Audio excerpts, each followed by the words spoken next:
Durante el día fue 27 de Nisan. Hoy durante el día fueron 12 días del Omer. Yo todavía no conté ahora a la noche, así que por eso no digo recién se hizo de noche hace un ratito acá. Bueno, la Yom Yom dice, es muy interesante. Nosotros sabemos, pequeño prólogo, sabemos que lo que está prohibido, no hay que hacerlo. El tema es lo que está permitido, cómo hacerlo. Y de eso habla la Yom Yom de hoy. Si la persona hace cosas permitidas por la Torá para su propio placer, es decir, da un ejemplo, ingerir carne kosher, pero como un glotón, son mal absoluto, como escribe el Alter Rebbe en el Tanya capítulo 7, pues se nos ordenó, santifícate con lo que te está permitido. En las cosas permitidas hay que introducir santidad, de modo que en ellas haya un objetivo de Torah, mitzvot, temor a Dios y buenas cualidades de carácter. En otras palabras, cuando hacemos algo, no hay que pensar en el bienestar personal. Bueno, Hola, me voy a teacher. comer. ¿Qué tal? ¿Qué tal, Faibel? Me voy a comer ese, qué sé yo, ese súper asado, o esa torta, o ese pastel, o lo que sea, porque no me lo puedo perder. Uno tiene que saber que uno come para estar sano. Y no tiene nada malo que sea algo rico. Pero también uno tiene que tener en cuenta que la comida que uno come, especialmente Shabbat y Yom Tov, que es cuando uno más tiempo tiene y más rico se come también, esa comida tiene que ver con la elevación de la comida que estamos comiendo, ya sea si es un animal, o si ya sea vegetal, o ya sea mineral, eso se está transformando en parte nuestra. Entonces lo estamos elevando, también tenemos que tener en cuenta eso. No solamente pensar que se me van los ojos por cómo está la comida. Bueno, con respecto a las parshiot de esta semana, Tazria Metzorah, que ayer ya hablamos bastante sobre el tema, vamos a empezar con un maíz. En el barrio del Rebe había, no sé si vive todavía o no, había un señor que tenía un negocio que hacía bagels. Eran los famosos bagels que hay en Estados Unidos. Lax and Bagels. Bueno, que son muy ricos aparte, entre paréntesis. Él solía contar lo siguiente, le contó a un compañero, precisamente lo contaba. Él era el dueño, era nacido en Jerusalén. Los padres tuvieron 11 hijos. Y lamentablemente, o para la gente, no todos de Hashem, pero la mamá falleció muy joven. Se ve que después de tener a los hijos, no falleció la mamá. Y digamos que ella falleció muy cerca de la festividad de Sukkot. Imagínense lo que fue Seyontes para toda esa familia. Esto lo cuenta esta persona que era uno de los hijos. Entonces él cuenta, especialmente como se acostumbra a hacer en Jerusalén, que la Matzeibe, ¿saben lo que es la Matzeibe, no? El monumento se lo erige enseguida. No sé si a los 8 días o, bueno. Entonces al día siguiente de Sukkot, que se llama Isru Hag, la familia se dirigía al Har Zeitim, al Monte de los Olivos. Creo que la semana pasada hablamos sobre el Sacola que les contó un maíz, del que tocaba el shofar en el Monte de los Olivos. Entonces se dirigían al Monte de los Olivos, que ahí estaba sepultada la mamá, para estar en el momento de que se inauguraba la Matzeibe, el monumento. Pero obviamente gente que era humilde, entonces, ¿cómo viajaban al Monte de los Olivos? En un autobús, Entonces se fueron a la Tajaná Merkazit, se fueron a la terminal de ómnibus y estaban el papá con los 11 hijos, estaban ahí parados o sentados, no importa, esperando el ómnibus. En eso pasa un Yehudí Yerushalmi, los ve a todos ellos ahí y les dice, ¿no les alcanzó todos los días de Sukkot para ir de paseo? Ustedes saben que en Israel los días intermedios de Pesaj y de Sukkot, la gente aprovechan para pasear, los que tienen familias con chicos no trabajan, entonces van a un parque, van a la playa, van a qué sé yo, a lo que puedan. Entonces el tipo este le dice, ¿no les alcanzó los días de Jolamoed Sukkot para pasear? Que todavía siguen paseando, era el día siguiente de Sukkot. ¿Por qué no van a la escuela a estudiar? El hombre obviamente no sabía de que no iban justamente de paseo, que iban a la inauguración del monumento a Leino de la mamá que había recién fallecido. ¿Por qué traemos este maíz?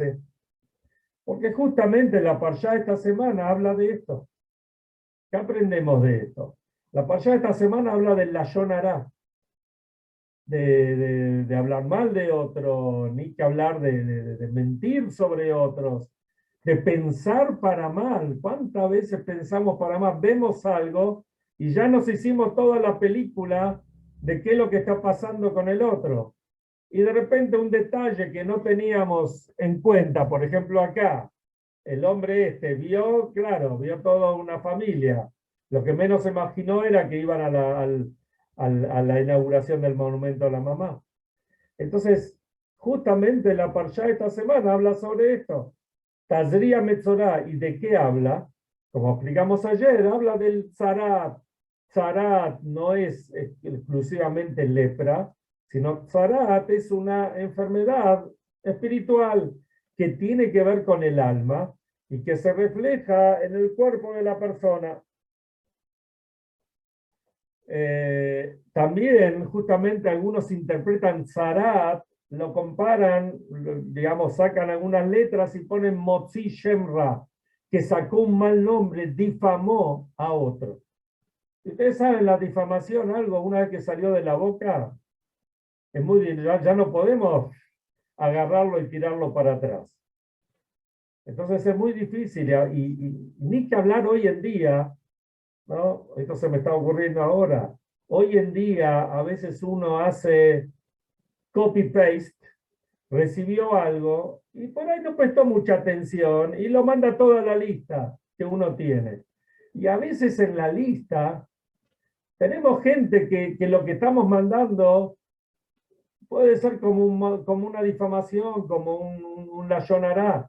Pero tenemos que ser cuidadosos con lo que decimos y hoy en día podemos agregar con lo que hacemos. Porque una vez que hicimos, apretamos el clic, a pesar que hoy se puede borrar rápido, pero no sabemos si alguno lo miró o no lo miró. Y fíjense qué interesante. Hay dos veces, digamos, que encontramos el Zarat en grandes personas, no solamente en personas comunes, sencillas como nosotros.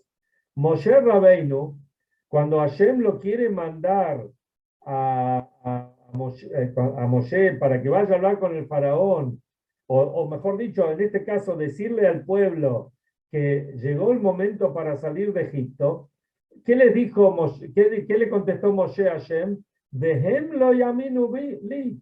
Ellos no me van a creer. ¿Qué le pasó? Se le puso, le salió lepra, le salió tetzarat. Y pensemos que Moshe Rabbeinu seguro que no pensó para mal. Moshe pensó, no me van a creer. Pero por el solo hecho de pensar mal de los Yehudim ya le salió el zarat. Y lo mismo pasó con Miriam. Cuando Miriam y Aarón, pero Miriam especialmente, habló mal de Moshe, cuando se enteró que Moshe estaba separado de la esposa, y como explicamos otra vez, Moshe estaba separado de la esposa, por lo menos íntimamente, porque él tenía que estar siempre listo para, a Hashem se le podía presentar en cualquier momento y no podía estar impuro. A diferencia de otros profetas que a Hashem se les presentaba a la noche y en el sueño, a Moshe se le presentaba en cualquier momento. Entonces pensaron mal de Moshe, porque ella dijo, pobrecita esta mujer, las mujeres, ¿qué les pasa esto, etcétera? Entonces, como a Tzipora, la esposa de Moshe, eso se lo dijo a otra. Y enseguida también le salió este tzará. Entonces, ¿cuánto más nosotros? Tenemos que tener en cuenta que esto es algo muy, muy duro, muy pesado. Fíjense que los sabios en el Talmud comparan a la Lashon Hará con los 3 pecados capitales.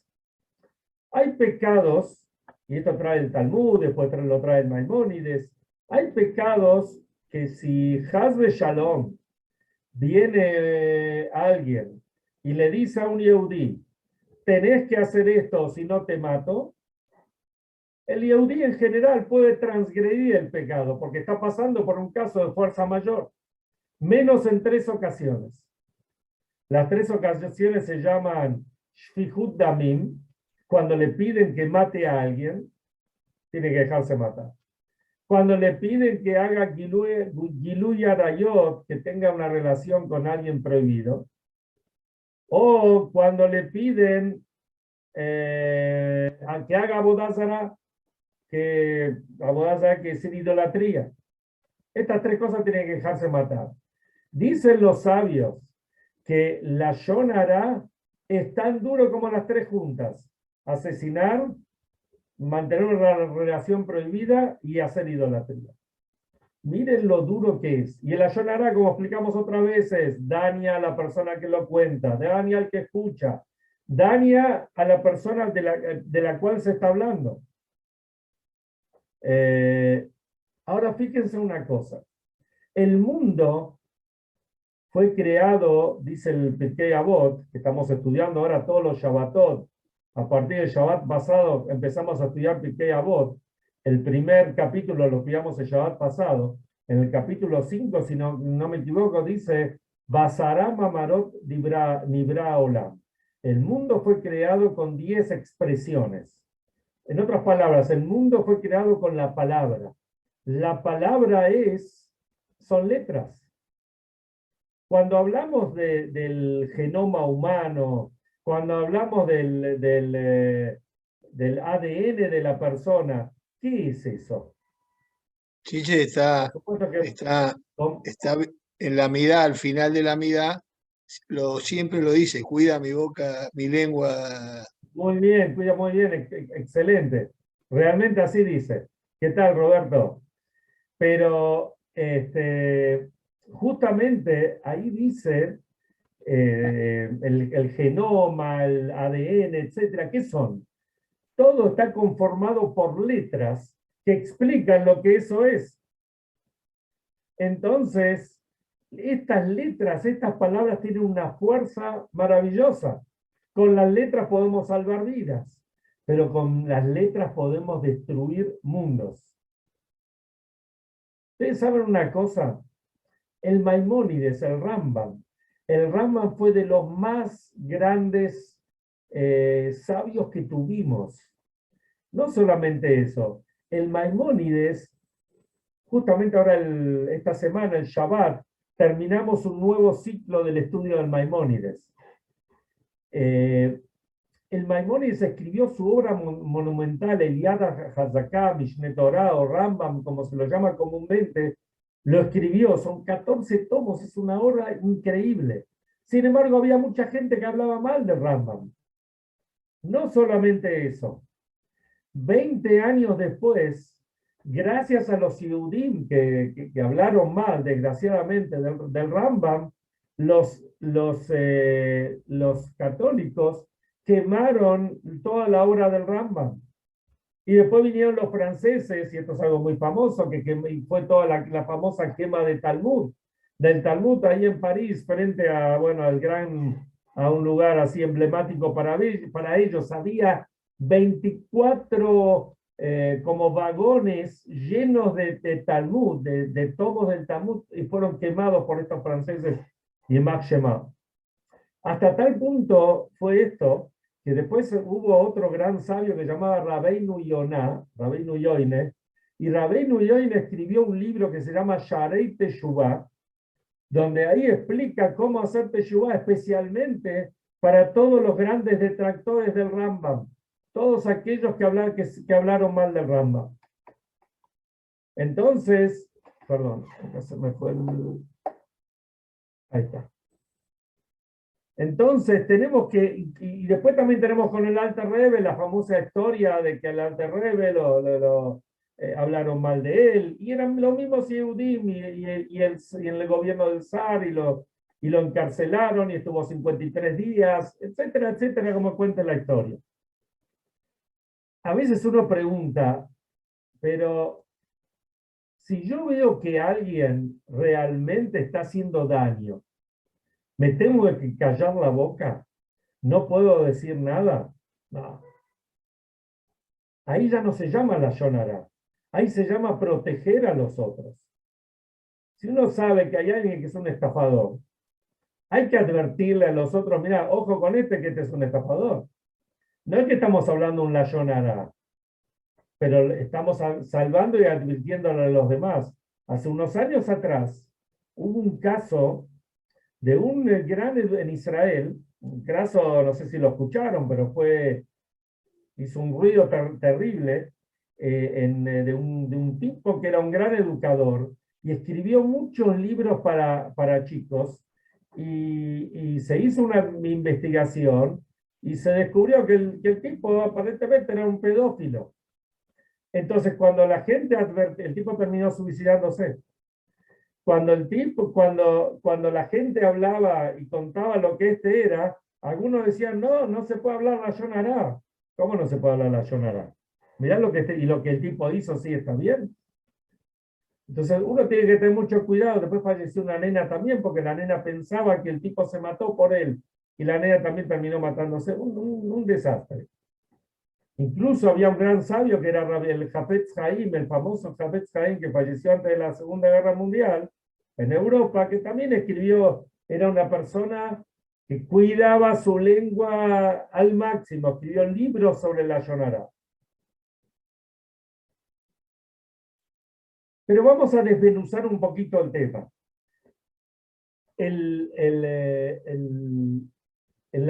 Si uno mira el texto, puede desmenuzar un poquito más el tema.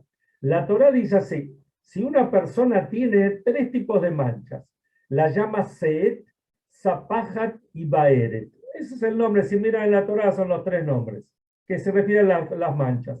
Seet es una mancha blanca.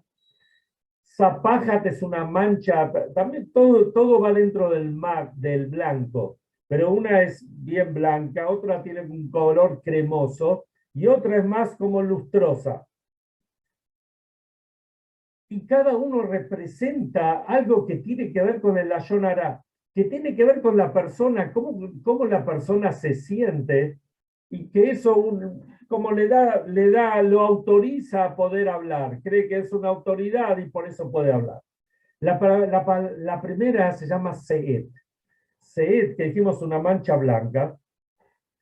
Seet viene de la palabra Itnasut. Cuando uno nací es un jefe, es un príncipe. Entonces cuando uno se levanta, se cree más de lo que es.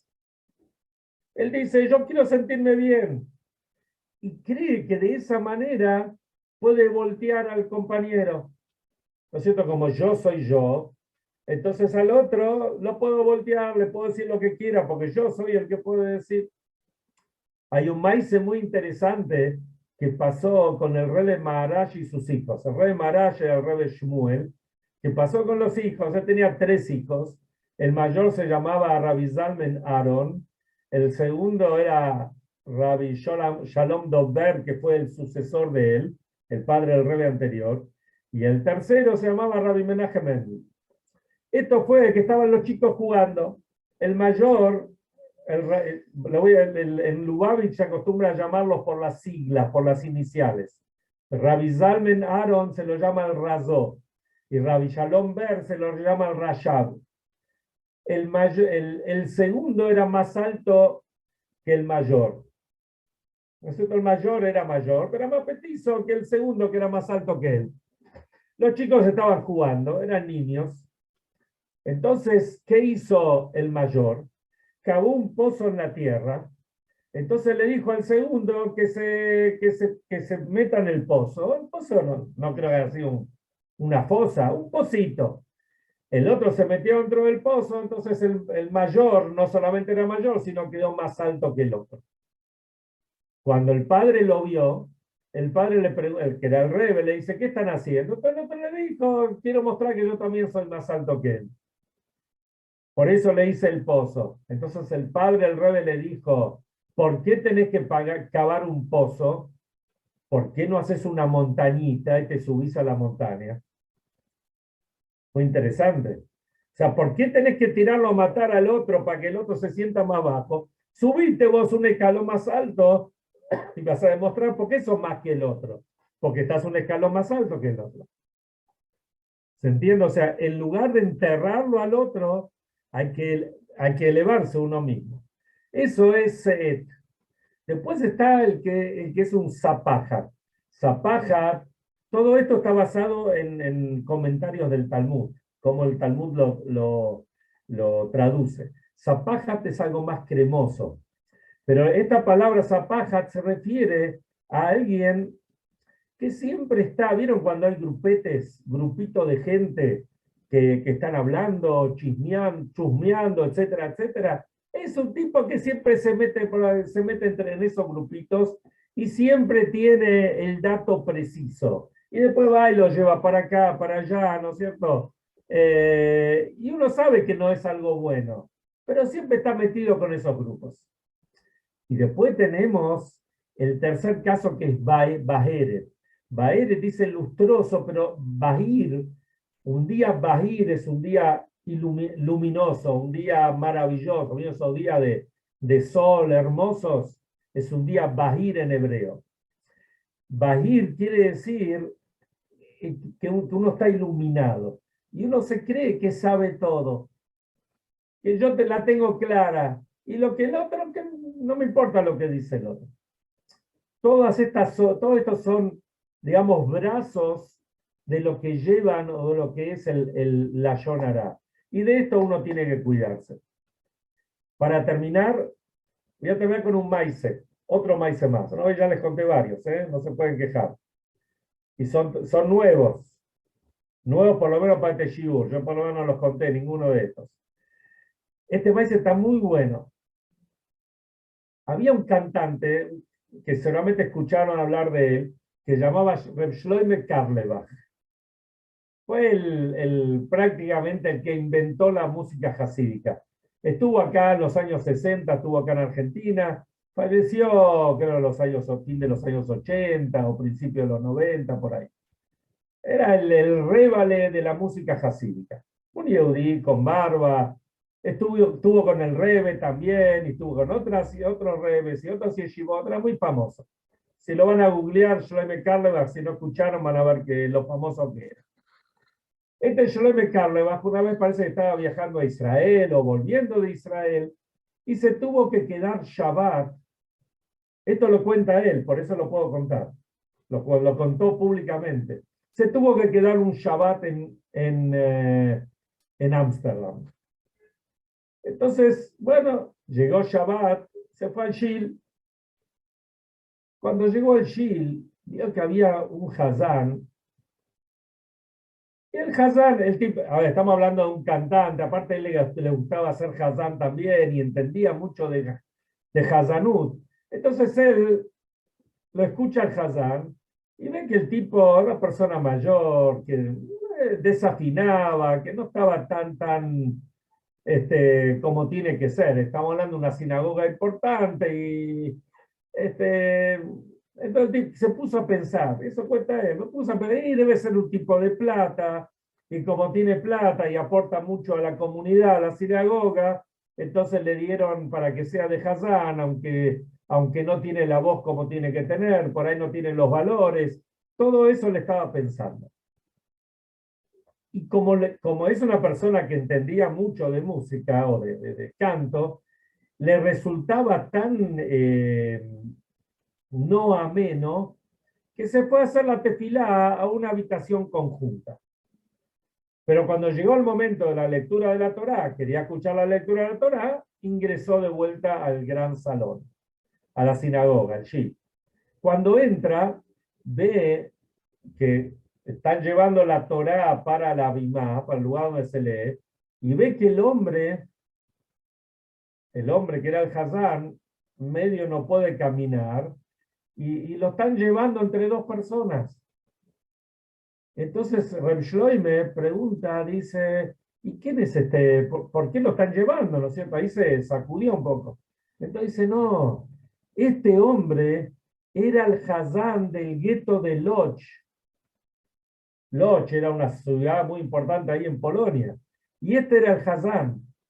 Y cuando estaba en Auschwitz, en los campos de concentración, justo hoy estuvieron conmemorando el Día del Holocausto, así que viene muy bien esta historia.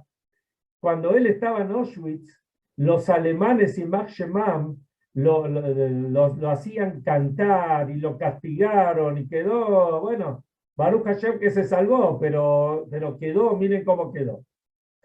Cuando Reb Shloime escuchó esto, no sabía dónde meterse. Él se hizo la película, que el tipo que tiene plata y como tiene plata, por eso le dan para que sea Hazán, etcétera, etcétera.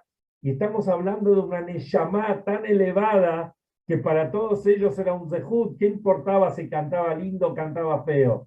El solo hecho que esta persona se animó y aceptó hacer de Hazán, ya para todos los presentes era un zehut, era algo, un mérito, algo maravilloso. Entonces dice que se acercó y lo abrazó y le besó la mano y quiso enmendar, y obviamente que el hecho que él lo contó es porque quería enmendar su equivocación. Entonces, cuando vemos a alguien, perdón, no salía. Cuando vemos estoy diciendo la verdad, Emes Genosen, cuando vemos a alguien realmente que hasta que vemos en una actitud que nos parece, vaya a saber qué, hay que tomarse el tiempo antes de hacerse todo lo que uno se imagina. Somos humanos, es verdad, somos humanos y nuestra cabeza trabaja. Pero pensemos a veces para bien, ¿no es cierto? Siempre cuando uno ve a otro yehudí hay que pensar para bien. A veces uno puede pasar por medio tonto porque se cree que toda la gente es buena. Uno tiene que buscar el equilibrio. Pero pensar para mal por pensar para mal, ¿por qué? ¿Qué necesidad? Seguro que si los Yehudim nos vamos a cuidar de no hablar mal de otro Yehudí, nos vamos a cuidar de Hasbe Shalom no difamar a nadie, entonces esto va, y vamos a aumentar en Abat Israel, en el amor al prójimo, esto va a traer al Mashiach inmediatamente. El templo fue destruido por el odio gratuito, nosotros vamos a incrementar en amor gratuito y esto trae al Mashiach ya.